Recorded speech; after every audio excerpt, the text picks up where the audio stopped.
Bismillahirrahmanirrahim. Assalamualaikum warahmatullahi wabarakatuh. Alhamdulillahilladzi bi ni'matihi tatimmus shalihat. Asyhadu an la ilaha illallah wahdahu la syarika lahu rabbul ardi was samawat.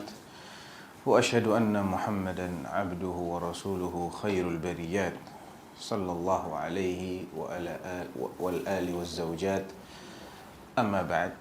فنسأل الله العظيم رب العرش الكريم أن يجعل اجتماعنا هذا اجتماعا مرحوما وتفرقنا من بعده تفرقا معصوما وألا يجعل فينا ولا معنا ولا بيننا شقيا ولا محروما وأن يعلمنا ما ينفعنا وينفعنا بما علمنا ويزيدنا علما وأن يفقهنا في الدين ويعلمنا التأويل ويجعلنا هداة مهتدين غير ضالين ولا مضلين وأن يرينا الحق حقا ويرزقنا اتباعه ويرينا الباطل باطلا ويرزقنا اجتنابه ولا يجعله ملتبسا علينا فنضل اللهم آمين قولوا آمين.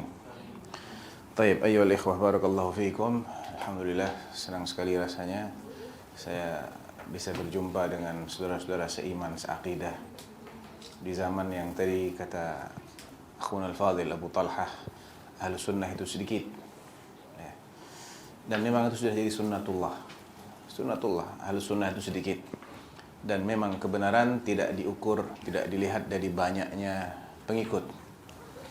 Karena seandainya kebenaran adalah dari banyaknya pengikut, niscaya yang paling benar siapa kira-kira? Iblis. Karena pengikutnya paling banyak di dunia ini, ya. Oleh karena itu tak perlu kita berkecil hati, tak perlu kita bersedih dengan sedikitnya pengikut, karena Allah Subhanahu wa taala telah menjanjikan kemenangan bagi siapapun yang mengikuti jalannya para rasul. Qala Allah taala, "Inna lanansuru rusulana walladzina amanu fil hayatid dunya wa yawma yaqumul ashhad." Kami, Allah Subhanahu wa taala maksudnya, benar-benar akan menolong, memenangkan rasul-rasul kami. Walladzina amanu, dan orang-orang yang beriman, pengikut para rasul. Fil hayatid dunya, baik dalam kehidupan dunia, wa yawma yaqumul ashhad, maupun pada hari kiamat, hari di mana para saksi berdiri memberikan kesaksian mereka. Dan kita tahu bahwa para rasul tidak semuanya menang dalam pengertian mengalahkan musuhnya, membunuh lawan terberatnya. Banyak di antara mereka yang mati dibunuh oleh musuhnya. Banu Israel adalah bangsa pembunuh para nabi. Walaupun para nabi pun banyak yang berasal dari Bani Israel. Inna Bani Israel tasusuhumul anbiya, kullama halaka nabiyyun khalafahu nabi. Bani Israel adalah bangsa yang dipimpin oleh nabi yang datang silih berganti. Ketika ada seorang nabi yang wafat, digantikan oleh nabi berikutnya. Dan Banu Israel, kama qala Allah Ta'ala anhum, wa qatlihimul anbiya, punya kebiasaan apa? Membunuh para nabi. Padahal Allah tadi sudah mengatakan, kami benar-benar akan menolong dan memenangkan para rasul. Pun demikian, ada di antara mereka yang dibunuh oleh kaumnya. Jadi dibunuhnya seseorang tidak berarti kekalahan. Dibunuhnya seseorang tidak berarti apa? Kekalahan. Lantas apa makna kemenangan? Menang adalah ketika kita istiqamah alal haq. Dalam kondisi apapun kita wafat, yang penting kita istiqamah di atas kitabullah dan sunnah Rasulullah, maka itulah hakikat kemenangan. Ya. Faman zuhziha 'anil nar wa udkhilal jannata faqad faz. Itulah hakikat dari kemenangan. Zuhziha 'anil nar wa udkhilal jannah. Adapun nasib kita di dunia, macam mana nih? Dakwah dihalang-halangi, dipersempit. Tak ada boleh bikin kajian di masjid-masjid raya. Wa mal hayatud dunya illa mata'ul ghurur. Ya, itu hanya sementara saja. Nikmatnya pun sementara. Tak ada nikmat yang pure, nikmat tak ada dunia ini. Dan para rasul adalah manusia dengan ujian yang paling berat. setelah mereka adalah orang-orang yang imannya mendekati para rasul, ya, dan demikian seterusnya. Makin besar keimanan seseorang, makin baik agama seseorang, makin berat ujiannya. Tak terkecuali para ulama kita. Ya, kita baca sejarah bagaimana Syekhul Islam Ibn Taimiyah difitnah, dipenjara. Bahkan kebanyakan kitab-kitab yang beliau tulis di penjara. Bahkan beliau pun wafat di penjara, fi qal'ati Dimashq. Ya. Dan itu semua karena beliau memperjuangkan kebenaran. Nabiullah Yusuf alaihi salatu wassalam juga di penjara. Ya, sehingga tak perlu kita berkecil hati, tak perlu kita khawatir tentang nasib dinullah ini, karena dinullah hadza mansur. Ya. Hadza din mansur biiznillah. Bina au bi ghairina. Nah, itu yang bahaya nih. Jangan sampai kita tak dapat bagian dalam memperjuangkan agama ini, karena Allah Subhanahu wa taala pasti akan memenangkan agama ini. Ya. Kalaupun wal iyadu billah, kalaupun manusia ini semuanya murtad, keluar dari Islam, tak masalah sedikit pun bagi Allah. Tak masalah sedikit pun bagi Islam. Allah akan ganti dengan manusia baru. Qala Allah taala, ya ayyuhalladzina amanu may yartadda minkum an dinihi. Ta'ammal. May yartadda minkum. Ini siapa yang dituju dengan ayat ini? Ya ayyuhalladzina amanu. Wahai kalian yang beriman. Artinya semua orang beriman dituju oleh ayat ini, dimaksud oleh ayat ini. Man yartadda minkum an dini. Siapapun di antara kalian yang murtad meninggalkan agamanya, tak ada masalah bagi Allah. Itu masalah bagi dia, tak masalah bagi Islam, ya, masalah bagi dirinya sendiri. Kenapa? Allah katakan fasawfa ya'tillahu biqaum. Maka Allah akan ganti, akan datangkan kaum yang lain yang tak seperti kalian. Yuhibbuhum, Allah mencintai mereka. Wa yuhibbuna, mereka pun cinta kepada Allah. Adzillatin 'alal mu'minin, mereka bersikap tawadhu, merendah diri di hadapan sama orang beriman. A'izzatin 'alal kafirin, namun tak pernah berkecil hati di hadapan orang kafir. Tak pernah memandang orang kafir lebih tinggi daripada dirinya. Karena Allah telah jelaskan bagaimana hakikat orang kafir di mata Allah Subhanahu wa taala. Am tahsabuhum anna aktsarahum la yasma'un am tahsabuhum anna aktsarahum yasma'un aw ya'qilun inhum illa kal an'am bal hum adallu sabila. Apakah engkau mengira kebanyakan mereka yang musyrik, yang kafir itu, hai Muhammad, mau mendengar peringatanmu, mau menggunakan akal mereka? Mereka tak ubahnya seperti hewan ternak. Bahkan mereka lebih sesat lagi jalan hidupnya. Jadi seorang mukmin yang mengerti hakikat iman tidak akan pernah berkecil hati di hadapan orang kafir. A'izzatin 'alal kafirin yujahiduna fi sabilillah. Mereka selalu berjuang di jalan Allah. Baik jihad bil hujjati wal bayan, jihad dengan menggunakan hujjah, argumentasi, dalil-dalil ilmiah menjelaskan kebenaran di hadapan orang-orang yang memusuhi kebenaran, ataupun jihad dengan senjata tatkala tiba masanya. Yujahiduna fi sabilillah, dan kriteria atau ciri-ciri mereka yang keenam adalah wala yakhafuna laumata la'im, dan mereka tidak pernah takut dicela oleh orang-orang yang suka mencela. Karena pasti orang yang benar pasti banyak yang tidak suka. Sunnatullah. Siapa manusia lebih baik daripada Rasulullah? Ada? Tak ada kan? Dicela tak? Apa celaan-celaan mereka kepada Rasulullah? Sahir, syair, kadzab, apalagi majnun. Padahal sebelum dia mendakwahkan tauhid, al-amin, ja'al amin, ja'al amin. Subhanallah. Orang yang sama ketika dakwah tauhid, kadzab, syair, majnun, sahir. Ada bukti? Tidak ada bukti. Kenapa begitu? Itulah hawa nafsu. Semua orang punya hawa nafsu, itu masalahnya. Ketika hawa nafsu sudah diperturutkan, maka sejuta dalil pun tak mempan. al-Yahud, laknatullah alaihim, itu sudah mengenal Rasulullah sallallahu alaihi wasallam sejak sebelum beliau lahir. Ciri-cirinya sudah ada dalam kitab Taurat. Ya'rifunahu kama ya'rifuna abna'ahum. Mereka mengenali ciri-ciri nabi akhir zaman itu seperti mengenal ciri-ciri anak mereka, bahkan lebih. Kenapa lebih? Karena seseorang tak akan mengenal anaknya sebelum dia lahir, betul? Tapi Rasulullah belum lahir, ciri-cirinya sudah ada dalam Taurat. Sedangkan anak mereka kalau belum lahir, mereka tak tahu ciri-cirinya kayak apa. Ya, pun demikian, mereka tak mau beriman. Kenapa? Hasad.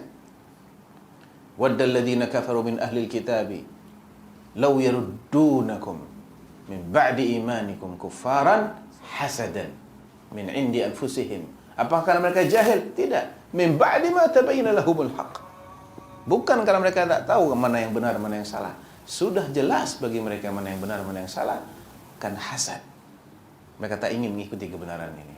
Bahkan mereka ingin orang-orang yang sudah benar ini disimpangkan lagi pada kebatilan, dimurtadkan lagi. Nah, jadi itulah ujian kita sebagai orang beriman, ayyuhal ikhwah. Para ulama pun dapat ujian yang tak kalah berat. Justru mereka lebih berat daripada kita ujiannya. Dihujat, dimusuhi, dibunuh. Ya. Ada kisah salah seorang ulama dari Mesir di zaman berkuasanya Daulah Ubaidiyah. Cuman saya lupa namanya. Saya dengar cerita ini dari Syekh Abu Ishaq Al-Huwaini rahimahullah. Di zaman kekuasaan Bani Ubaid, ya, atau mereka menisbahkan diri mereka kepada Fatimah, mengatakan Fatimiyah, padahal tidak ada hubungan dengan Fatimah. Ya. Yang benar adalah mereka Al-Ubaidiyun, anak cucu daripada Ubaidullah bin Maimun Al-Qaddah. Ya.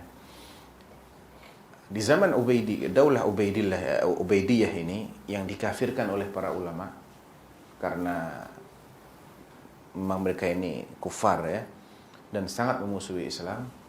Ada salah seorang ulama Ahlus Sunnah ditangkap oleh aparat negara di sana. Kemudian dia diinterogasi, ditanya, "Balaghani anka annaka qult in kana li 'ashratu ashum la ramaitu tis'ata ashum ila ilaikum ilaina yani wal 'ashirah ila nasara." Ya, kami mendengar, katanya, bahwa kamu berkata, yang ditanya di sini adalah seorang ulama Ahlus Sunnah, bahwa kamu pernah mengatakan, andai aku punya 10 batang panah, niscaya 9 aku tembakkan kepada Bani Ubaid, baru panah terakhir aku tembakkan kepada Nasara. Apa jawabnya? Akhta'ta. Salah, saya tak mengatakan seperti itu. Lau kana li 'ashrata ashum la ramaitu tis'ata ilaikum wal 'ashirah kadzalik. Yang benar, kalau saya punya 10 panah, 9 saya tembakkan kepada kamu, yang ke-10 pun juga kepada kamu. Maka seorang alim ini kemudian dipotong satu persatu. Dihukum mati dengan dipotong satu persatu. Alhasil fitnah yang dialami oleh para ulama Ahlus Sunnah dari zaman dahulu sampai sekarang itu sudah bukan menjadi rahasia lagi. Al-Imam Ahmad bin Hanbal rahimahullah, bagaimana beliau dicambuk hanya karena tidak mau mengatakan Al-Quran itu makhluk. Padahal ada rukhsah. Ya. Kalau seandainya pun beliau mengambil rukhsah dan bertaqiyah istilahnya, berpura-pura hanya secara lisan mengatakan Al-Quran itu makhluk agar selamat dari cambukan, beliau tak berdosa. Tapi apa kata beliau? Saya tak ingin orang-orang di luar sana mengikuti pendapat saya, karena hampir semua ulama tak ada yang kuat lagi dengan fitnah ini. Hanya tinggal beliau yang bertahan. Bahkan ini yang Al-Gojonya itu, Al-Jallad, yang mencambuk beliau itu mengatakan, aku telah mencambuk Ahmad bin Hanbal, yang seandainya gajah aku cambuk, roboh itu gajah. Ya. Jadi berat fitnah yang dialami oleh para ulama, kan tapi beliau istiqamah. Taib. Terkait dengan Syekh Al-Allamah Al-Muhaddits Muhammad Nasiruddin Al-Albani rahimahullahu taala, sebagaimana yang direncanakan ya, kita akan bicara tentang bagaimana membantah tuduhan yang ditujukan kepada beliau rahimahullah. Secara umum beliau dikritik atau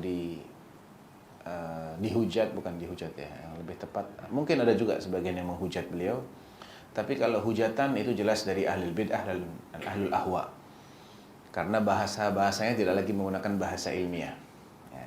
Dan kita pun tak perlulah menanggapi orang-orang yang hanya memperturutkan hawa nafsu, karena percuma juga. Nah, percuma ini sia-sia ya.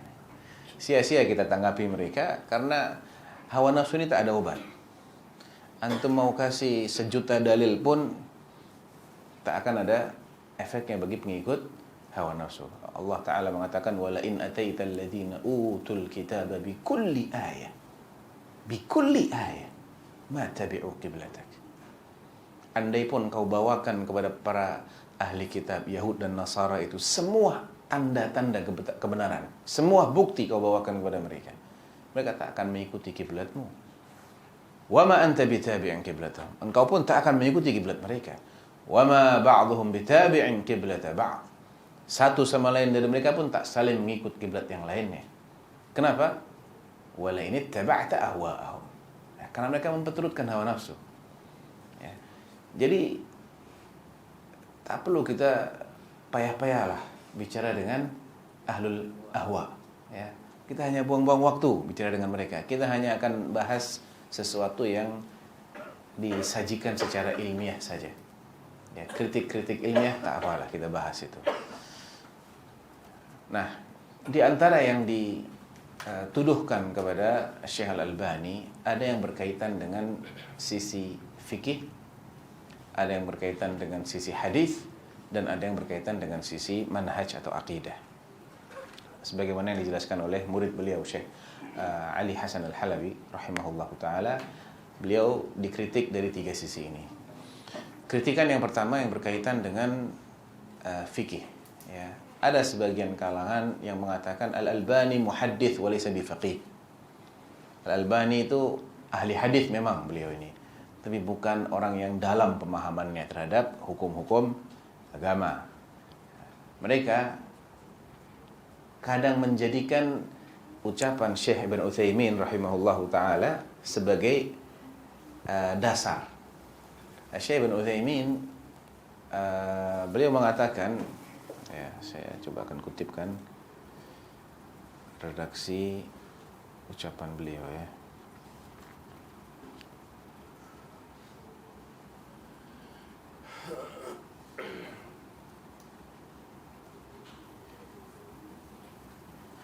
Jadi beliau ini pernah berbicara tentang Syekh Al-Albani. Beliau puji beliau.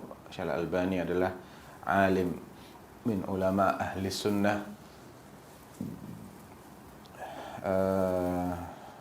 kemudian wahuwa aqrabu ila kaunihi muhadditsan minhu faqihan atau kama qala, artinya beliau ini lebih kuat sisi ilmu hadisnya daripada sisi fikihnya. Nah, sebagian orang menganggap ini sebagai bentuk kritikan kepada sosok Syekh Al-Albani. Padahal tidak ada kritikan dalam kata-kata ini. Karena seseorang biasa saja ketika dia lebih menguasai salah satu disiplin ilmu dibanding disiplin ilmu yang lain, itu tidak menunjukkan bahwa dia buruk atau tidak faham disiplin ilmu yang lain ya. Namun Allah membukakan bagi Syekh Al-Albani pintu hadis yang tidak dibukakan bagi ulama-ulama yang hidup di masanya. Dan ketika ini kita balik, misalnya Syekh Ibn Utsaimin aqrab ila kaunihi faqihan min kaunihi muhadditsan. Ibn Utsaimin rahimahullahu taala lebih menonjol dari sisi fikihnya daripada dari sisi ilmu hadisnya. Apakah berarti beliau bukan orang yang faham hadis sama sekali? Tidak. Ya. Jadi memang itu ada takhusus atau ada spesialisasi yang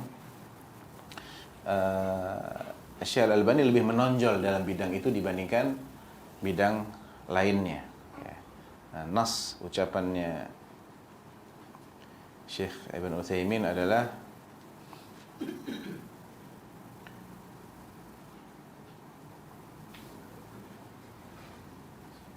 Al-Albani rahimahullah alimun muhaddithun faqih. Lihat, alimun muhaddithun faqih. Alim, ahli hadis dan juga ahli fikih. Wa in kana muhaddithan aqwa minhu faqiha. Walaupun sosok beliau sebagai muhaddits itu lebih menonjol daripada beliau sebagai ahli fikih. Tentunya kalau kita baca redaksi ini dari awal sampai akhir, tidak ada celaan. Tidak ada maksud dari Syekh Ibn Utsaimin bahwa beliau ini lemah dalam sisi fikih. Tidak. Dan salah satu yang menunjukkan bahwa beliau ini adalah orang yang cukup kuat dalam sisi fikih adalah kitab beliau Sifat Salatin Nabi. Minat takbir ila taslim ka'annaka taraha. Ya. Bagaimana sifat salat Nabi sejak beliau takbir hingga beliau mengucap salam seakan-akan engkau menyaksikan Nabi sedang salat. Di situ banyak sekali beliau menghadirkan dalil-dalil syar'i dan istinbat dan mengambil faedah-faedah fikih di balik hadis-hadis tersebut. Demikian juga kitab beliau Tahdzirus Sajid an ittikhadil kuburi masajid. Tahdzir, peringatan bagi orang yang salat atau orang muslim yang salat, yang sujud, dari menjadikan kubur-kubur sebagai masjid. Di situ juga beliau menghadirkan banyak sekali hadis-hadis dan beliau beristimbat. Demikian juga jilbabul mar'atil muslimah. Beliau membahas tentang definisi jilbab yang syar'i dari berbagai macam sisinya, dan beliau sebutkan syarat-syarat hijab yang syar'i. Ini menunjukkan bagaimana kemampuan beliau dalam istinbatul ahkam. Ya. Kita beliau silsilah al-ahadits as-sahihah wa syai'in min fiqhiha. Judulnya pun seperti itu. Silsilah hadis-hadis yang sahih dengan sedikit pembahasan tentang sisi fikihnya. Nah, ini semua menunjukkan dan bukti-bukti ilmiah bahwasanya beliau adalah seorang faqih. Bahkan Syekh Ali Hasan mengatakan beliau ini tak hanya menulis kitab hadis. Ada ribuan kajian yang beliau sampaikan sepanjang hidupnya, yang masanya mencapai sekitar 50 tahun. Beliau mendakwahkan Islam dan berdiskusi, menjawab berbagai macam pertanyaan, dan mayoritas pertanyaan, sebagian besar pertanyaan itu adalah berkaitan dengan fikih. Bukan pertanyaan berkaitan dengan hadis. Ya. Dalam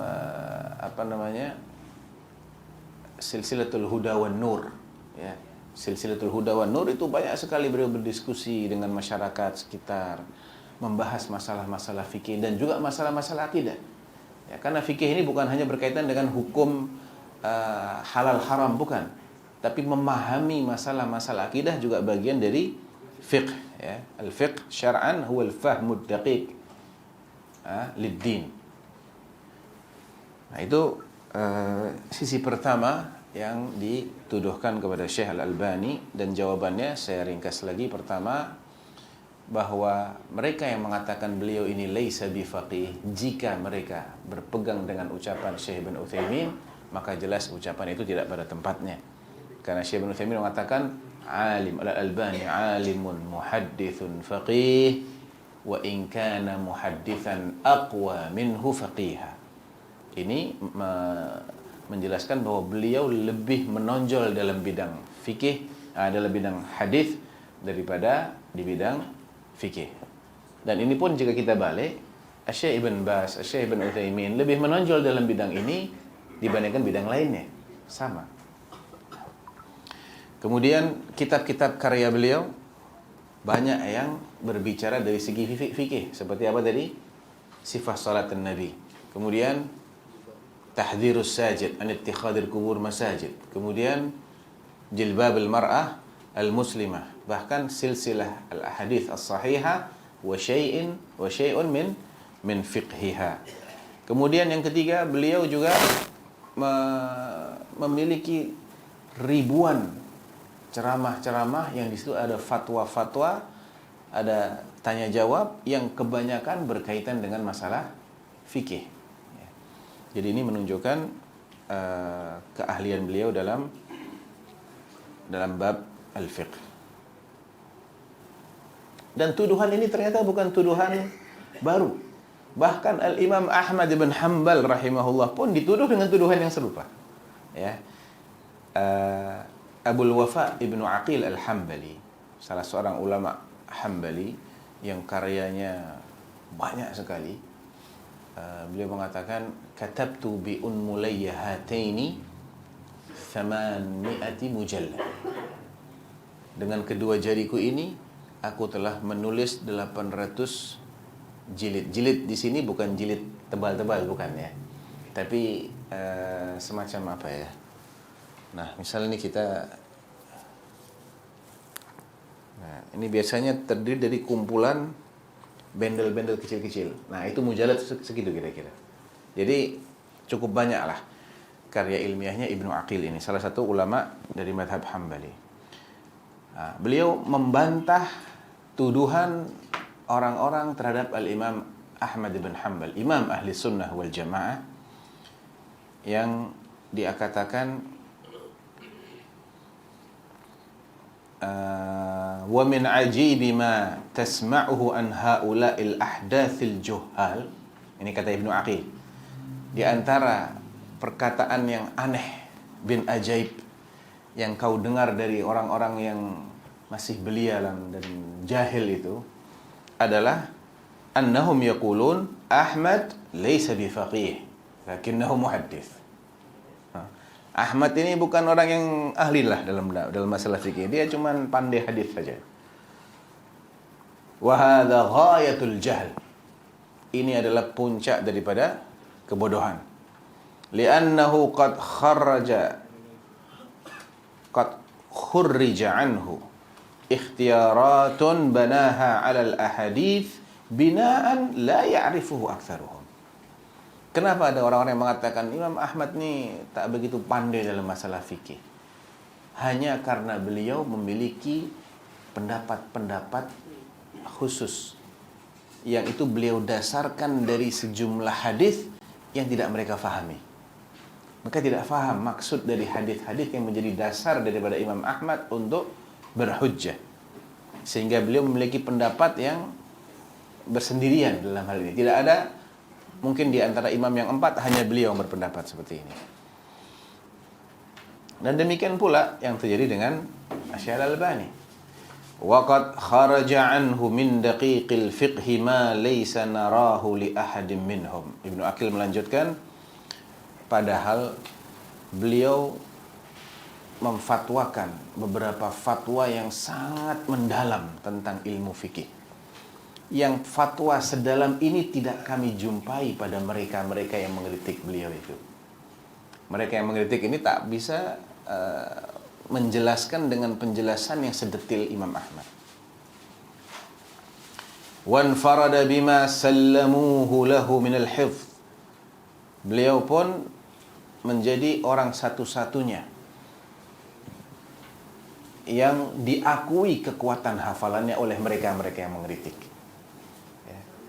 Artinya Imam Ahmad punya kelebihan yang mereka tak memiliki, yaitu kekuatan hafalan. Jadi hatta fuqaha di masa beliau ataupun setelah beliau mengakui keluasan ilmunya Imam Ahmad. Wa syarakahum wa rubbama zada ala kibarihim. Bahkan Imam Ahmad ini selain beliau unggul dalam segi hafalan, beliau juga punya kelebihan dari segi pemahaman fikih yang itu setara dengan sebagian fuqaha, bahkan melebihi sebagian kibarul fuqaha.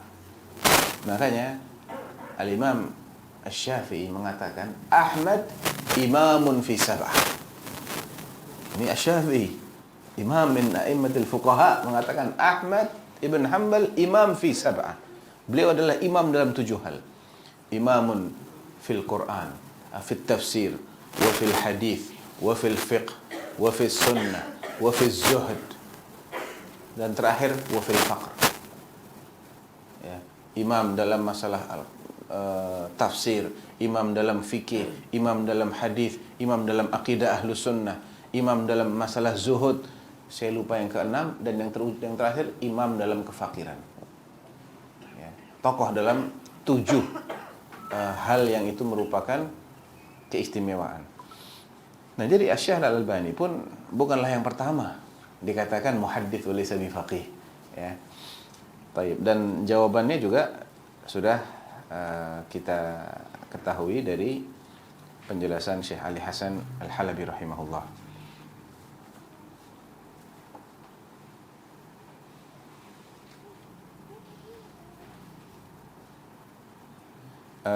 Tuduhan yang kedua yang berkaitan dengan ilmu hadis itu sendiri, ya. Nah, ini ada salah satu tokoh,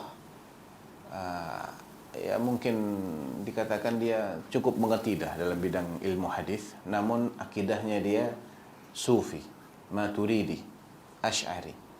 Nah, ketika sudah ada perbedaan masalah akidah, biasanya objektivitas itu hilang. Ketika mengkritik, tidak lagi mengkritik secara ilmiah. Namanya adalah Ahmad bin Siddiq Al-Ghumari. Ya, Ahmad bin Siddiq Al-Ghumari ini salah satu tokoh di Maghrib, ya, di Maroko. Ketika dia mengatakan tentang Syekh Al-Albani,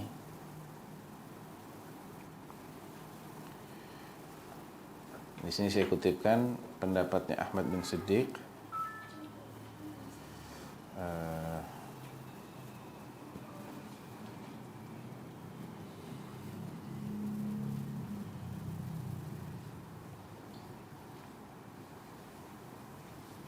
Sebentar.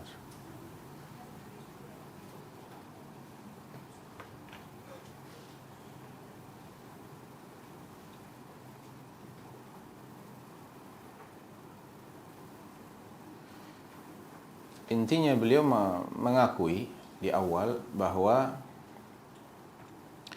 Al-Albani ini adalah belajar ilmu hadis fa'atqanahu jiddan. Ya, kata Al-Ghumari fa'atqanahu jiddan. Ini adalah pujian bahwasanya beliau ini sangat mutqin dalam ilmu hadis. Cuma saya sedang cari ini.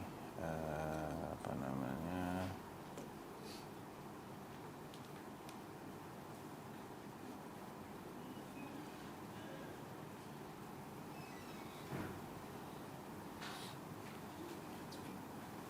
Namun ketika dia berbicara tentang akidahnya Syekh Al-Albani, lakinnahu ala aqidatil wahhabiyah, khabithun nafs, dia katakan seperti itu, jahat ini karena dia mengikuti akidahnya Wahabi.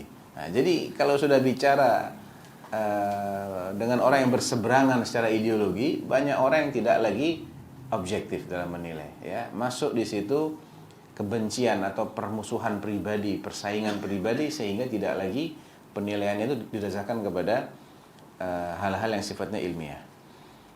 Di antara tuduhan yang dituduhkan juga kepada beliau adalah manhaj yang beliau ikuti ini manhaj yang mutaakhirin.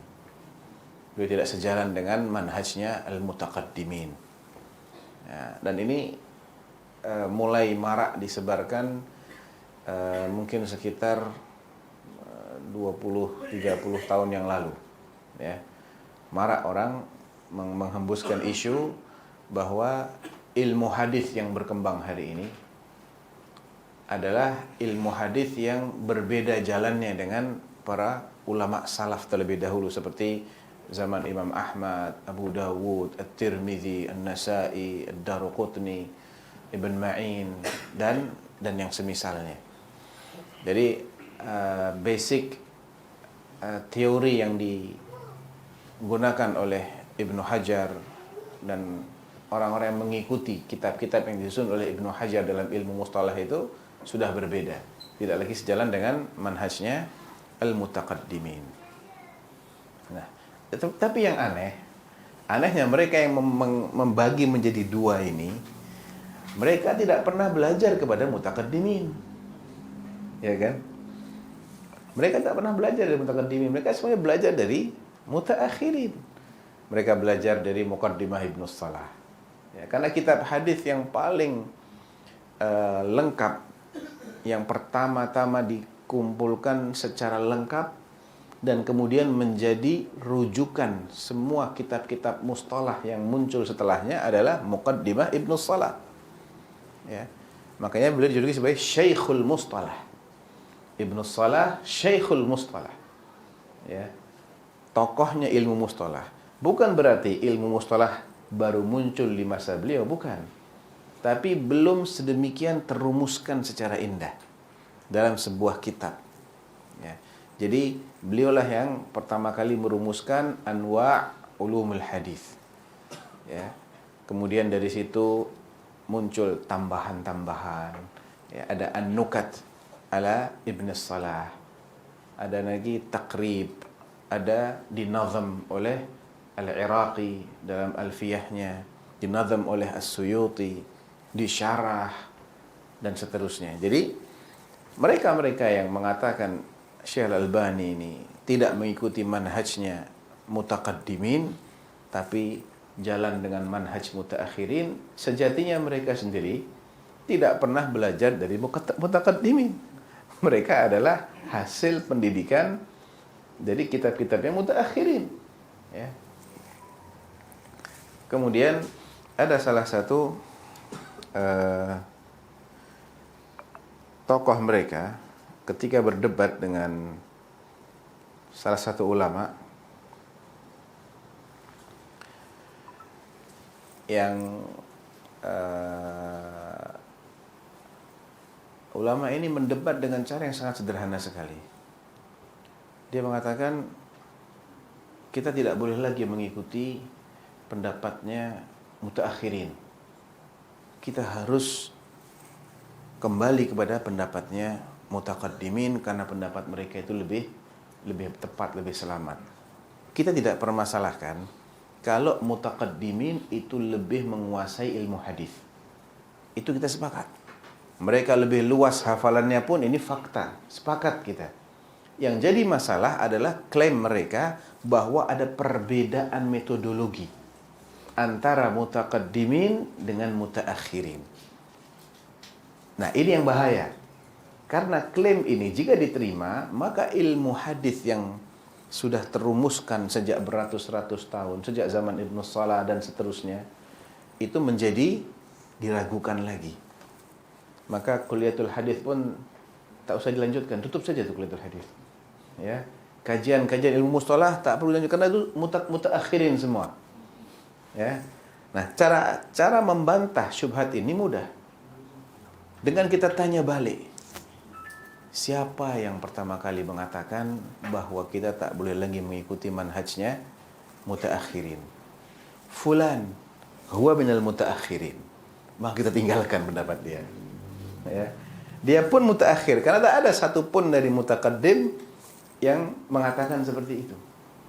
Ya. Justru ketika kita teliti secara mendalam, apa yang dijelaskan dalam ilmu mustalah bahwa hadis itu ada yang derajatnya hasan, ada yang sahih, ada yang hasan, ada yang dhaif.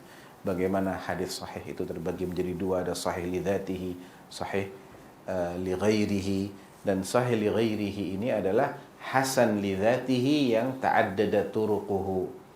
Kemudian hasan itu terbagi juga hasan li dzatihi dan hasan li ghairihi. Kalau hasan li ghairihi artinya adalah hadis-hadis yang dhaif, yang banyak jumlahnya dan saling memperkuat. Ada yang namanya hadis mungkar, ada yang namanya hadis batil. Ini semua ada kaitan dengan penjelasan para ulama mutaqaddimin. Dan Syekh Al-Albani rahimahullah juga berjalan dengan manhaj tersebut ketika beliau mentakhrij. Adapun hasil dari ijtihad, tidak ada masalah, berbeda. Ya. Ketika beliau berijtihad kemudian menyimpulkan bahwa hadis ini dhaif, sedangkan ulama At-Tirmidzi mengatakan hadis ini hasan. Berarti beliau menyelisihi mutaqaddim. Nah, mustalah hasannya At-Tirmidzi berbeda dengan hasan yang sudah dibagukan oleh ilmu mustalah. Karena istilah itu bisa mengalami apa? Perubahan. Bisa meluas, bisa menyempit.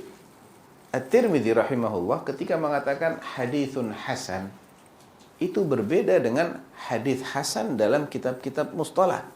Itu istilah khusus Imam At-Tirmidzi. Dan beliau jelaskan. Syarat-syaratnya apa? Beliau jelaskan. Yaitu di bagian akhir daripada sunan beliau, Sunan At-Tirmidzi, beliau mengatakan alla yakuna fi isnadihi man yuttaham wa alla yakuna syadzan wa an yurwa min ghairi wajhin huwa al-hadithu al-hasanu indana. Apabila dalam sanad hadis itu tidak dijumpai perawi yang muttaham, tersangka berdusta. Itu syarat pertama. Dan yang kedua, hadisnya tidak syadz, tidak menyelisihi yang lebih sahih daripadanya.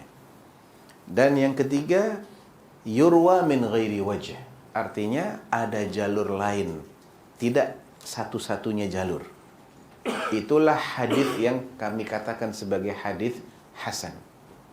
Tayyib, di mana syarat ittisalus sanad? Tidak beliau persyaratkan di sini. Di mana syarat adalatur ruwah? Tidak beliau persyaratkan juga. Menurut beliau tidak harus sanadnya itu bersambung untuk menjadi hadis yang hasan. Tidak harus para perawi-perawinya itu thiqat atau soduq.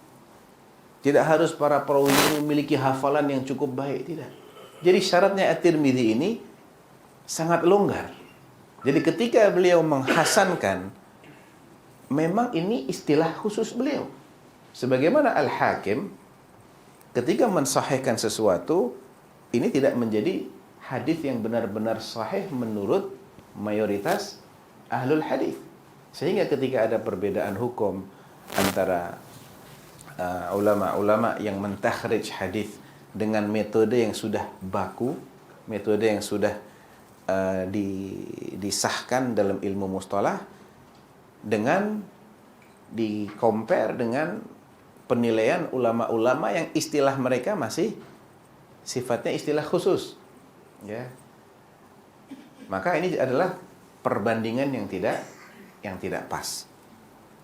Ada juga sebagian ulama yang tidak membedakan antara hadis yang sahih dengan yang hasan. Siapa di antaranya? Di antaranya adalah Ibnu Hibban, Ibnu Khuzaimah. Bahkan banyak ulama-ulama mutaqaddimin, mereka tidak membagi hadis menjadi 3, cukup 2, sahih wa dhaif.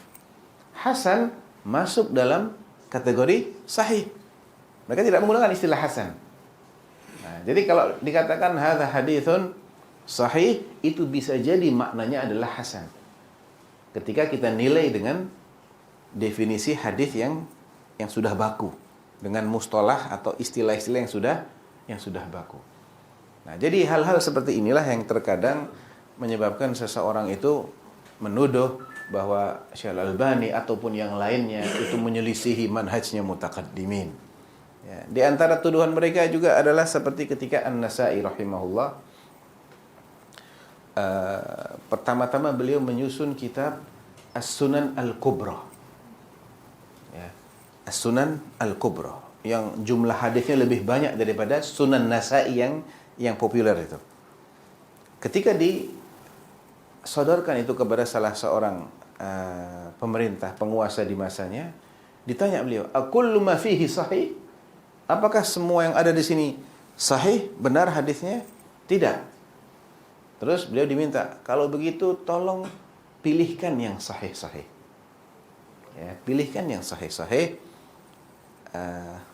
pisahkan dari yang tidak. Maka beliau pun menyusun As-Sunan As-Sughra. Yang nama lainnya adalah Al-Mujtaba. Pilihan artinya. Yang dikenal dengan Sunan An-Nasai.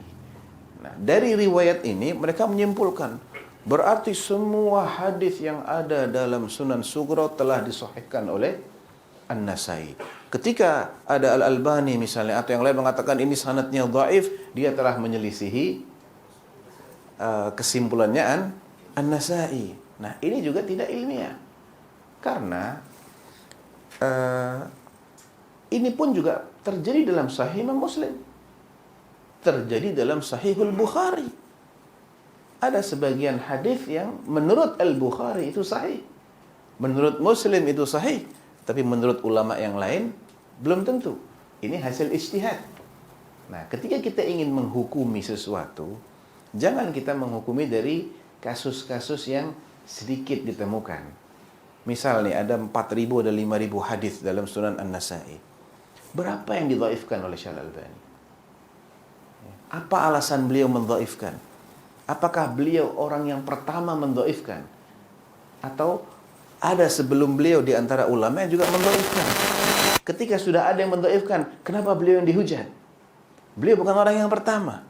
Nah, jadi ini seringkali tidak detail, tidak dakik, tidak ilmiah. Intinya mereka yang mengatakan bahwa beliau mengikuti manhajnya mutaakhirin dan mutaakhirin itu berbeda dengan mutaqaddimin, mereka adalah orang-orang yang tidak pernah bisa membuktikan tuduhan tersebut. Adapun perbedaan ijtihad itu hal yang wajar. Dalam semua disiplin ilmu sudah biasa para ulama itu berbeda pendapat. Ya, bukan hanya dalam ilmu syar'i, dalam ilmu dunia pun kita banyak. Ada menurut teori atom menurut fulan, teori ini menurut fulan, ada perbedaan, teori ini menurut fulan perbedaan. Biasa saja, tidak ada masalah. Masing-masing berijtihad. Ya. Kalau kita hendak menilai, kita baca hujjah masing-masing. Mana yang lebih kuat hujjahnya, Anda ikuti itu. Tidak ada masalah. Syekh Albani salah mungkin dalam menilai 100 hadis. Dari berapa ribu hadis yang beliau hukumi. Puluhan ribu hadis yang beliau hukumi. Salah 100 kali, tak ada artinya. Ya. Baik. Tuduhan yang ketiga adalah berkaitan dengan akidah. Nah, yang akidah ini di antaranya adalah beliau dituduh berakidah murji'ah. Kenapa? Ada beberapa alasan. Di antaranya beliau pernah mengatakan bahwa iman itu qaulun wa tasdiqun bil qalb wal a'mal syartu kamalil iman. Ya, amalan itu adalah syarat sempurnanya iman.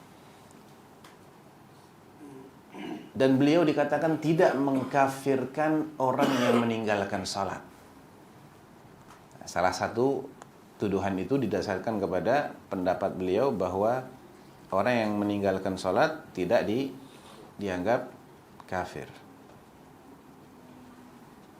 Nah, bagaimana kita mendudukkan tuduhan-tuduhan ini?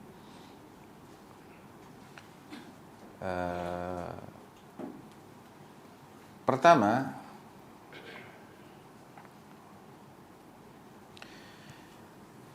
kita meyakini ya bahwa Syekh Al-Albani sebagaimana ulama-ulama ahli sunnah yang lain itu tidak maksum. Ini tak ada khilaf ya. Yang maksum cuma Rasulullah sallallahu alaihi wasallam. Atau kesepakatan umat beliau itu maksum. Kalau mereka sepakat, tidak mungkin mereka bersepakat pada kesesatan. Adapun person-personnya, maka tidak ada yang maksum. Ya. Jadi kalau kita ingin membela, kita pun membela secara ilmiah, tidak membela secara membabi buta, membela secara ta'assub, fanatik, tidak. Nah, Syekh Al-Albani rahimahullah adalah ulama yang terkadang juga salah. Beliau tidak maksum. Namun ketika kita ingin membicara apakah benar beliau ini memiliki keyakinan murji'ah. Pertama, murji'ah itu apa? Murji'ah itu adalah orang yang mengatakan bahwa amal itu bukan bagian dari iman. Arja'al amal an musammal iman. Arja'a ay akhraja, akhara. Mengeluarkan amal dari definisi iman. Jadi iman itu tidak ada kaitan dengan amal. Amal seseorang tidak ada pengaruh sedikit pun terhadap imannya. Mau dia bermaksiat sebesar apapun, selama tidak keluar dari Islam, tidak murtad, maka imannya seperti imannya Abu Bakar wa Umar. Ya, iman Jibril wa Mikail sama. Itu kata Murji'ah. Tayyib, kira-kira mungkinkah Syekh Albani berpendapat seperti itu? Mustahil. Mustahil. Tayyib. Nah, bukti ilmiah beliau tidak berakidah Murji'ah dalam mendefinisikan iman ada dalam ta'liq beliau terhadap kitab Al-Aqidah At-Tahawiyah. Nah, Al-Aqidah At-Tahawiyah itu ditulis oleh Al-Imam Abu Ja'far At-Tahawi Al-Hanafi. Nah, ada kritikan sedikit pada kitab Al-Aqidah At-Tahawiyah ini karena penulisnya bermadhab Hanafi dan yang terkenal menyelisihi ahli sunnah dalam bab definisi iman ini adalah fuqaha al-ahnaf. Makanya ada istilah murji'atul fuqaha.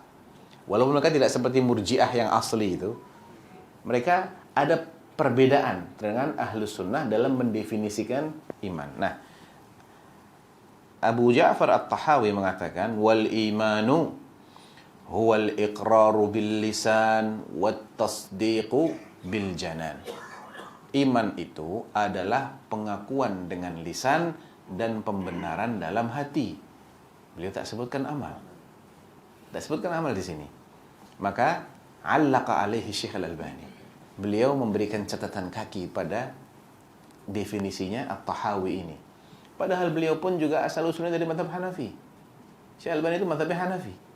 Beliau dari Albania, dari sebuah negara di Yugoslavia sana, dan di sana mazhabnya mazhab Hanafi. Mada qal? Hadza madhhabul Hanafiyyati wal Maturidiyah. Ini adalah madhabnya Ahnaf, Hanafiyah, dan juga madhabnya orang-orang yang akidahnya Maturidiyah. Khilafan lis-salaf wa jamaahiril a'immah. Berbeda dengan akidah salaf. Berbeda dengan akidahnya para mayoritas imamnya kaum muslimin. Kamalik, wa Syafi'i, wa Ahmad, wal Auza'i wa ghairihim. Berbeda dengan definisi iman menurut Imam Malik, Imam Asy-Syafi'i, Imam Ahmad, Al-Auza'i dan yang lainnya. Fa inna haula zadu 'ala al-iqrari wat tasdiq al-'amala bil arkan. Mereka tadi, Malik, Asy-Syafi'i, Ahmad, Al-Auza'i dan yang lainnya itu menambah syarat yang ketiga. Selain ikrar dengan lisan, pembenaran dalam hati, ada pengamalan dengan anggota badan. Itu baru namanya iman. Walaysal khilafu bainal madhhabaini ikhtilafan suriyan. Perbedaan antara dua madhab ini, madhabnya salaf dan jumhur a'immah dengan madhab Hanafiyah dan Maturidiyah dalam mendefinisikan iman ini bukan khilaf yang suri, bukan khilaf-khilaf yang majaz, bukan, tapi ini khilafnya hakiki. Sebagian ulama mengatakan khilafnya kita dengan murji'atul fuqaha itu hanya majaz saja, tidak hakiki. Tidak, itu khilafnya khilaf hakiki kata Syekh Al-Albani. Kama dhahaba ilaihi asy-syarih. Asy-syarih di sini maksudnya Ibnu Abil Izz Al-Hanafi. Karena Ibnu Abil Izz Al-Hanafi itu mensyarah akidah Tahawiyah. Nah, beliau mengatakan khilaf kami dengan salaf itu cuman khilaf istilahnya suri, itu hanya tampilan saja khilaf. Hakikatnya tak khilaf. Beliau tak sependapat dengan Ibnu Abil Izz. Tidak seperti yang dijelaskan oleh Asy-Syarih, maksudnya Ibnu Abil Izz Al-Hanafi rahimahullahu ta'ala, bihujjati annahum jami'an ittafaqu ala anna murtakibal kabirah la yakhruju 'anil iman. Alasannya Ibnu Abil Izz Al-Hanafi menganggap bahwa perbedaan antara murji'atul fuqaha dengan madhab salaf dalam mendefinisikan iman ini adalah perbedaan tampilan. Kenapa? Karena mereka semua sepakat. Mereka semua sepakat bahwa pelaku dosa besar itu tidak dikeluarkan dari Islam. Tetap dia dianggap beriman, memiliki dasar iman. Satu. Dan pelaku dosa besar itu nasibnya terpulang kepada masyiatullah. In syaa 'adzabahu wa in syaa 'afa anhu. Jika Allah berkehendak, Allah akan azab pelaku dosa besar, atau Allah berkenan mengampuni, Allah akan ampuni. Fa inna hadzal ittifaq wa in kana sahihan. Nah, ini komentar beliau. Walaupun kesepakatan antara Hanafiyah dengan Salaf dalam bab iman ini memang benar seperti itu, tapi Al-Hanafiyah law kanu ghaira mukhalifina lil jamahir mukhalafatan haqiqiyatan fi inkarihim anna al-amala min al-iman, seandainya mereka tidak benar-benar berbeda dengan jumhur, lattafaqu ma'ahum ala anna al-imana yazidu wa yanqus. Harusnya mereka juga mengatakan iman itu bisa bertambah, bisa berkurang. Mereka tak mengatakan begitu. Al-imanu tasdiqun bil al-iqraru bil lisan wa tasdiqu bil janan. Tidak mengatakan yazid wa yanqus. Wa anna ziyadatahu bit ta'ah wa naqsahu bil ma'siyah. Mereka harusnya akan mengatakan iman bisa bertambah, bisa berkurang, bertambah dengan ketaatan, berkurang dengan maksiat. Padahal dalil-dalil yang mengatakan ini demikian banyak dalam kitab Allah maupun dalam sunnah Rasulullah. Walakin al-Hanafiyah asarru 'ala al-qawli bi khilafi tilka al-adillati as-sarihah fi az-ziyadati wan nuqsan. Tapi tetap saja ulama-ulama Hanafiyah, murji'atul fuqaha dari kalangan Hanafiyah ini, tetap mereka bersikukuh dengan pendapat mereka bahwa iman itu tidak bertambah dan tidak berkurang. Mereka tetap menyelisihi dalil yang sekian banyaknya. Bahkan mereka berusaha menakwilkan dalil-dalil yang ada. Ya. Wa takallafu fi ta'wiliha takallufan zahiran bal batilan. Ya. Dzakara asy-syarih numudajan minha. Bahkan Ibnu Abil Is menukil contoh bagaimana ulama Hanafiyah itu menakwilkan dalil-dalil tentang ziyadatul iman wan nuqsan. Di antaranya adalah Abil Mu'in An-Nasafi yang mengkritik kesahihan hadis al-imanu bid'un wa sab'una syu'bah. Karena ini jelas ini membantah secara tegas sekali bahwasanya iman itu tak bisa bertambah, tak bisa berkurang. Jelas sekali. Al-imanu bid'un wa sab'una syu'bah. Iman itu ada 70 sekian cabang. Jadi dia bukan satu hal saja, bukan. Dia banyak cabang. Berkurang sebagian cabang tidak berarti hilang itu iman. A'laha, ada cabang yang paling tinggi. Jelas ini menunjukkan adanya tafadhul, adanya level yang berbeda. A'laha qawlu la ilaha illallah. Ucapan la ilaha illallah. Jadi ucapan bagian dari iman. Wa adnaha, yang paling rendah. Berarti ada level lain yang berbeda kedudukannya. Ada tafadhul jelas di sini. Wa adnaha imatatul adza anit tariq. Menyingkirkan gangguan dari jalan. Amal. Jelas-jelas Nabi mencontohkan menyingkirkan gangguan yang itu merupakan amal sebagai bagian dari iman. Wal haya'u syu'batun min syu'abil iman. Malu itu juga salah satu cabang dari keimanan. Dan kita tahu malu itu ada kaitan dengan hati, ada kaitan juga dengan gerak-gerik kita, dengan tutur kata kita, dengan perbuatan kita. Karena orang yang punya rasa malu, dia tidak akan berbuat yang tercela. Ya. Jelas ini ada amalan, ada etikot juga di situ. Bagaimana dikatakan iman itu tidak ada kaitan dengan amal? Nah, apa yang mereka lakukan terhadap hadis ini? Mereka takwil, bahkan mereka mengingkari kesahihan hadis ini. Padahal hadis ini muttafaqun alaih. Ya. Semua ulama berdalil dengan hadis ini. Al-Bukhari meriwayatkan dalam sahihnya, Muslim juga dalam sahihnya. Ya. Tayyib. Jadi jelas, Syekh Al-Albani tidak mungkin berakidah murji'ah, sedangkan beliau mendebat Ibnu Abil Is Al-Hanafi yang mengatakan bahwa perbedaan antara madhab salaf dengan madhab Hanafiyah hanya perbedaan tampilan. Beliau katakan ini perbedaannya hakiki, bukan tampilan saja. Ya.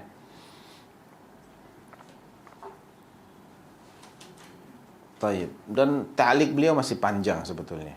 Ya. Beliau pun juga mentahqiq banyak kitab-kitab akidah salaf. Seperti Al-Iman yang ditulis oleh Abu Ubaid Al-Qasim Ibn Salam. Ya, tahqiqnya Syekh Al-Albani.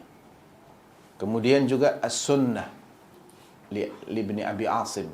Beliau takhrij hadis-hadisnya. Ya, ada yang namanya Zilalul Jannah fi takhrij As-Sunnah. Kemudian termasuk akidah Tahawiyah juga beliau ta'liq.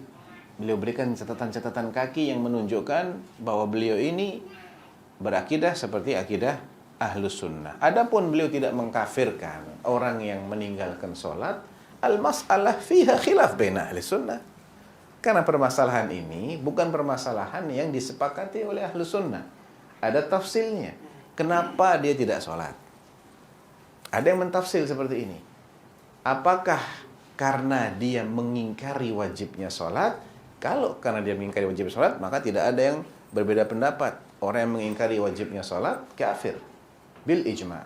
Tapi sekedar tidak sholat ya. Ada kemungkinan wa bainahumus shalah faman tarakaha faqad kafar. Siapa yang meninggalkannya, maka kafirlah dia. Apakah meninggalkan di sini maknanya meninggalkan 1 dari 5 waktu? Ada yang mengatakan begitu.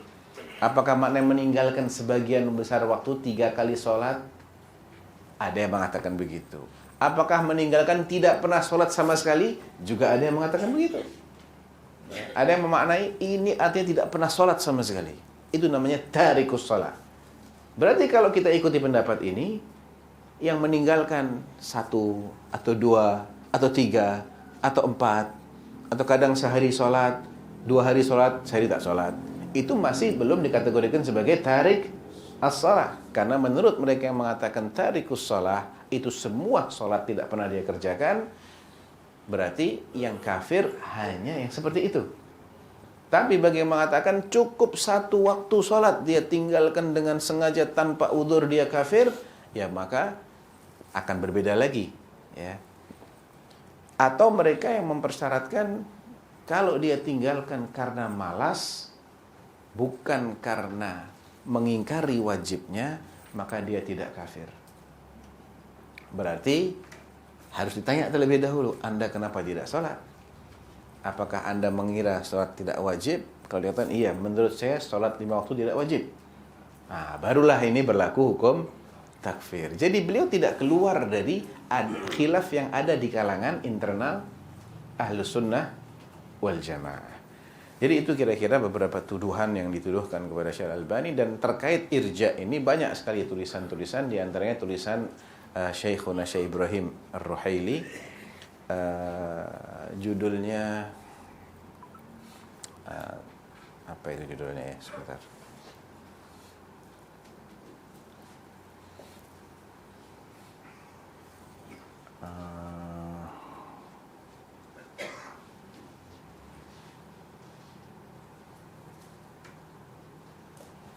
Ada kitab khusus yang ditulis oleh guru kami, namanya Tabri'atul Imamil Muhaddits min Qaulil Murji'atil Muhdats. Ya, Tabri'atul Imam Al-Muhaddits min Qaulil Murji'atil Muhdats. Ini karya Syekhuna Syekh Ibrahim Ar-Ruhaili. Dan saya pernah baca sedikit buku itu. Di awal-awal beliau kutipkan pendapat sejumlah a'immatus sunnah. Siapa yang mengatakan al-imanu yazid qaulun wa amal yazidu wa yanqus, faqad kharaja minal irja'i min awwalihi ila akhirih. Siapapun yang mengatakan iman itu adalah ucapan dan juga amalan, bisa bertambah, bisa berkurang, berarti dia telah merdeka dari murji'ah secara 100%. Keluar dari irja' dari awal sampai akhir. Tidak mungkin itu murji'ah bisa dikompromikan dengan pendapat iman itu bisa bertambah, bisa berkurang. Dan jelas sekali ta'liq beliau di situ menunjukkan bahwasanya iman itu yazid wa yanqus. Baik. Adapun permasalahan perbedaan penilaian dalam masalah hadis, beliau mensahihkan, yang lain mendhaifkan, ada ijtihadi. Ya. Itu ijtihadi. Beliau pernah ditanya, di salah satu muqaddimah silsilah sahihah beliau, saya lupa jilid yang keberapa, ditanya, "Ya Syekh, apakah benar engkau mendhaifkan sejumlah hadis yang ada dalam Sahih Muslim? Kalau itu benar, pendapat siapa yang kami ikuti?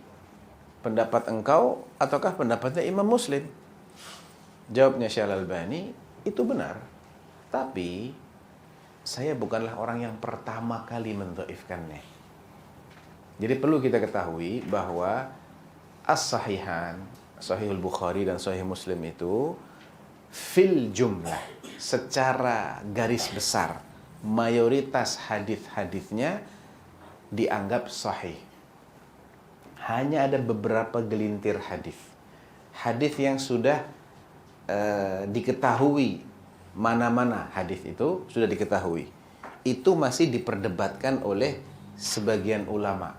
Sejak zaman dahulu ya, sudah ada yang mempermasalahkan. Contohnya adalah Imam Ad-Daruqutni. Ad-Daruqutni rahimahullah sampai mengumpulkan sejumlah hadis dan beliau kasih judul dengan At-Tatabbu' wal Ilzamat. Ya, beliau runut satu persatu hadis-hadis yang ada dalam As-Sahihain, beliau kritisi. Tapi beliau adalah seorang imam mujtahid juga. Ya, ada juga Ibnu Ammar Asy-Syahid juga mengkritisi sebagian hadis dalam Sahih Muslim. Dan ada juga ulama-ulama lain, dan mereka ini hadis-hadis yang mereka kritisi ini hanya itu-itu saja. Berarti selain hadis yang dikritisi tidak ada masalah bagi mereka. Ijma', semua ulama tidak mempermasalahkan selain hadis-hadis yang dikritisi oleh Ahlus Sunnah, dan itu sudah zaman dahulu. Nah, Al-Albani rahimahullah tidak keluar dari kritikan para ulama itu. Jadi tidak ada masalah. Beliau bukan yang pertama kali mengkritiki. Nah, yang jadi masalah adalah ketika ada orang baru datang. Tiba-tiba hadis yang tidak pernah dikritisi oleh para ulama, dia kritisi. Nah, ini pasti dia batil. Pasti dia sesat. Karena apa? Karena ini sudah ada ijma'. Mereka sudah sepakat, yang lain-lain tak ada masalah. Kenapa sekarang Anda permasalahkan? Anda menyelisih ijma'nya para ulama. Nah, jadi beliau mengatakan, saya bukanlah orang yang pertama kali mempermasalahkan beberapa hadis dalam Sahih Muslim. Karena sebelum saya ada Ali ibn al-Madini misalnya. Beliau ditanya tentang hadis Allah menciptakan bumi dalam 7 hari. Khalaqallahu al-arda yaumas sabt. Allah menciptakan bumi pada hari Sabtu. Intinya hadis itu ada dalam Sahih Muslim, tapi oleh Ibnul Madini beliau lemahkan hadis itu. Ini adalah khilaf di antara orang-orang yang memang ahli ijtihad. Nah, terus bagaimana sikap kita ya Syekh Al-Albani ketika kita mendapati ada penilaianmu yang berbeda dengan penilaian para ulama? Kata beliau, kalau engkau seorang orang yang awam, tak ngerti ilmu hadis, ya, tidak punya basic ilmu untuk memahami alasan hadis ini disahihkan atau hadis ini didhaifkan, maka engkau cukup taklid kepada orang yang kau yakini lebih berilmu. Kira-kira siapa yang lebih berilmu, Al-Albani atau Imam Muslim? Jelas Imam Muslim. Sudah kau ikuti aja. Sahih menurut Muslim, khalas, kau tutup mata. Sudah. Tak usah banyak-banyak tanya-tanya lagi, sudah. Sahih Imam Muslim, khalas. Ya, terima saja itu. Tapi kalau engkau seorang talib ilm, seorang penuntut ilmu yang mengerti basic ilmu hadis, engkau bisa menelaah mana yang hujjahnya lebih kuat, antara yang menganggap itu sahih ataukah yang menganggap itu bermasalah. Nah, kau baca dulu hujjah masing-masing. Kalau menurutmu hujjahnya Imam Muslim lebih kuat, tetaplah kau ikuti madhab beliau. Tapi kalau menurutmu hujjahnya Al-Albani lebih kuat, silakan ikuti pendapatnya Al-Albani. Ya, atau kamu adalah seorang mujtahid, kamu tak perlu lagi taklid, silahkan teliti sendiri. Ya, silahkan teliti sendiri dan kau bisa simpulkan sendiri mana yang lebih kuat. Ya, jadi sebetulnya itu adalah masalah-masalah ilmiah biasa. Beliau berbeda pandangan, itu biasa, seperti perbedaan dalam masalah fikih. Karena ilmu hadis ini bukan ilmu yang rumit sekali ya ikhwah. Banyak faktor untuk melahirkan sebuah kesimpulan. Ya, bahkan kami di Dewan Fatwa, kami juga membahas beberapa hadis. Kami juga dihujat, antum mendhaifkan apa yang disahihkan oleh Syekh Al-Albani. Nah, antum baca dulu lah. Kita bukan orang yang pertama. Sebelum kita pun ada ulama yang mendhaifkan. Nah, kalau kita berpikir seperti itu, kita ta'assub juga ini. Tidak benar. Nanti kalau orang mengalahkan, antum ini siapa? Orang jual, Albani itu siapa? Sama juga. Tidak ada yang maksum di sini. Yang penting hujahnya bagaimana. Toh masalah itu adalah masalah ijtihadiyah. Berbeda dengan hadis yang tidak pernah dipermasalahkan. Selesai sudah. Tidak boleh kita membahas sesuatu yang memang tidak pernah dipermasalahkan kesahihannya. Nah, kalau itu memang lafadz yang ditambahkan, contohnya, tambahan ini, kana yushiru biha wa yuharrikuha, sahih apakah tidak? Nah, itu ada pembahasan ilmiah di situ. Mereka yang mengatakan sahih alasannya begini, yang tidak mensahihkan alasannya begini. Kita pun teliti ulang. Nah, hasilnya apa? Silahkan yang mau ikut pendapat orang yang meneliti dan mengatakan itu sahih, silahkan. Yang mengatakan itu tidak sahih pun juga tidak ada masalah, karena itu hanya masalah yang sifatnya ijtihadiyah ilmiah. Ya, tidak akan mengeluarkan seseorang daripada manhaj. Ya, jadi perlu kita fahami ini masalah ada kesepakatan atau tidak. Kalau ada kesepakatan, tidak boleh ada pendapat lain di sini. Ikut saja yang sudah ada. Kalau ini masalah tidak ada kesepakatan, ada yang bilang A, ada yang bilang B, mungkin ada yang bilang C, dan semuanya adalah imam ahlus sunnah, maka antum pilih salah satu, tak ada masalah. Ya, tapi jangan pilih yang tidak ada pendapatnya. Ya. Kalau mereka 3 pendapat, salah satu saja. Jangan bikin pendapat keempat. Jangan. Tambah khilaf lagi nih umat ini. Tidak sudah khilafnya. Ya. Ikuti pendapat yang ada. Salah satu pilih nggak apa-apa. Kalau mereka hanya 2 pendapat, A atau B, antum pilih salah satu, A atau B. Jangan bikin pula pendapat C. Ya. Jadi Imam Ahmad mengatakan, iyyaka an tuhditsa qaulan laisa laka fihi salaf. Jangan sampai engkau menciptakan pendapat baru yang engkau tidak punya salaf, tidak punya pendahulunya. Sebelummu tidak ada yang mengatakan seperti itu. Hati-hati. Ini kemungkinan salahnya besar. Jadi itu mungkin beberapa masalah yang perlu kita cermati tentang apa yang dituduhkan orang-orang kepada Syekh Al-Albani, dan sekali lagi tidak perlu kita ambil pusing dengan semua tuduhan dari semua kalangan. Cukup kita bahas yang ilmiah saja, ya. Yang ilmiah pun juga kita dudukkan dengan lapang dada, bukan dengan ta'assub. Tidak dibenarkan kita ta'assub kepada seseorang, ya, sehingga apapun yang difatwakan atau yang dia sebutkan pasti harus benar, dan yang mengkritik harus salah. Bukan seperti itu manhaj Ahlus Sunnah, tapi proporsional. Kullun yu'khad min qawlihi wa yurad. Siapapun boleh diterima pendapatnya, boleh juga ditolak, kecuali Rasulullah sallallahu alaihi wasallam. Yang penting ketika menerima dengan alasan ilmiah, dengan dalil. Ketika menolak pun juga menggunakan dalil. Wallahu taala alam.